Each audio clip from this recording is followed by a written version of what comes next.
Ассаламу алейкум. Семинардан кейін тоодогу бактамын. Тугандар, алдыбыздагы көчөт 4 жашка толду.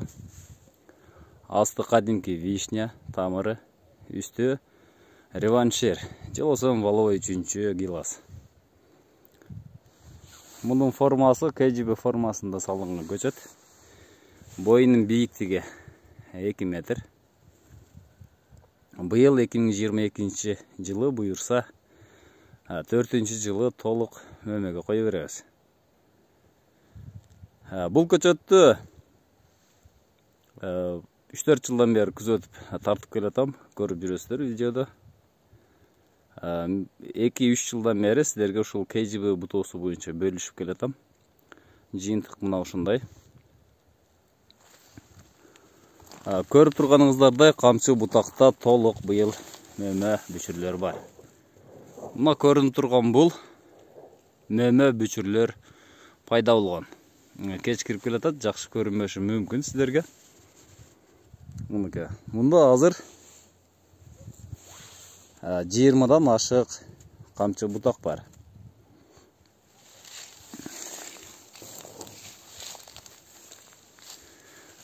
Мына көрүңүздөр, бул запаска кыркылган бутак эле. Запастагы мындай бутак 3-гө көбөйгөн. Жыйынтык кандай болуп атат? Бул КГБ бутоосу эмнеси менен артыкчылыгы бар?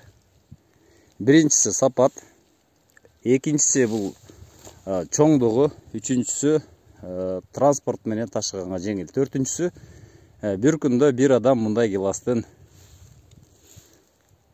30-ун терсе болот. Тергенде караңыздар.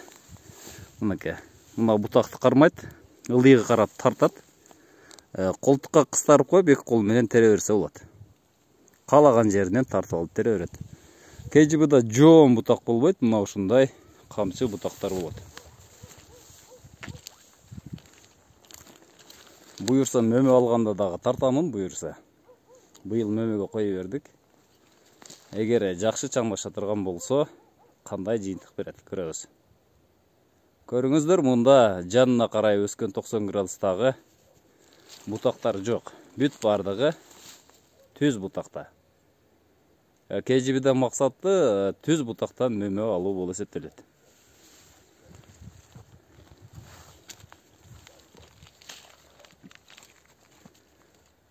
Штамп жерден 40 сантиметрден коюлган.